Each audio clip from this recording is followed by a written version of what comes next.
সম্মানিত আশিকের রাসূলেরা,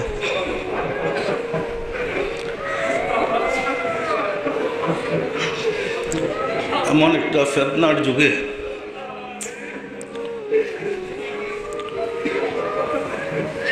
মহান রব্বুল আলামিন দয়া করে আমাকে পাঠিয়েছেন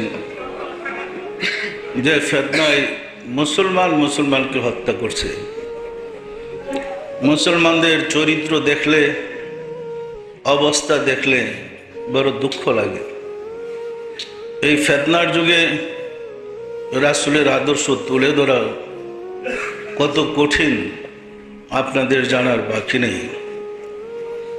সম্মানিত আশিকের রাসূলেরা, আজকের দিনে আমি আপনাদেরকে বলবো, আপনারা প্রত্যেকেই আমাকে সাহায্য করেন, আমি যেন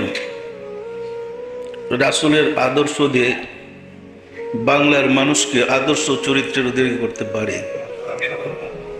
আসলে যার চরিত্র নাই তার কোনো ধর্ম নেই। বাংলার মানুষ ধর্মবিরু সত্যি, কিন্তু চরিত্র বলতে কিছুই নেই। এই ধর্মবিরুর মূল্য কি? বাংলার মানুষ ধর্মকে ভালোবাসে, কিন্তু মিথ্যা পরিত্যাগ করতে পারে না। সুতরাং এই সরল মনা মানুষগুলাকে আমাদের রাসূলের প্রেমে উৎসাহিত করে আশিকে রাসূল বানাইতে হবে।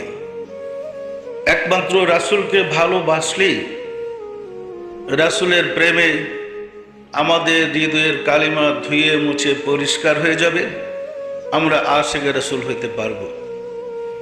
বর্বর আরব জাতিকে রাসূলকে ভালোবেসে সাহাবীর মর্তবা পেয়েছিলেন। আপনারা জানেন রাসূল সাল্লাল্লাহু আলাইহি সাল্লাম 40 বছর বয়সে প্রকাশ্যভাবে নবুয়ত লাভ করেছিলেন। 52 বছর বয়সে তিনি মেরাজ গিয়েছিলেন।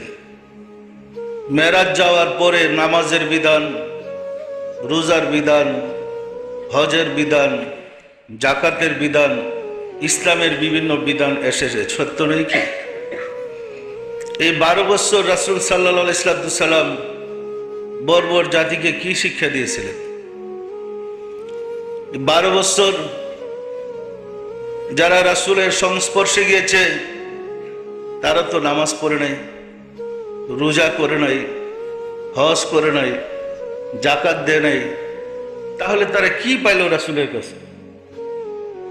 আসলে রাসূল সাল্লাল্লাহু আলাইহি সাল্লাম 12 বছর মানুষকে চরিত্রবান করেছিলেন, মুমিন বানাইছিলেন, ইমানদার করেছিলেন। আমরা মুসলমান, কিন্তু মুমিন হইতে পারি নাই।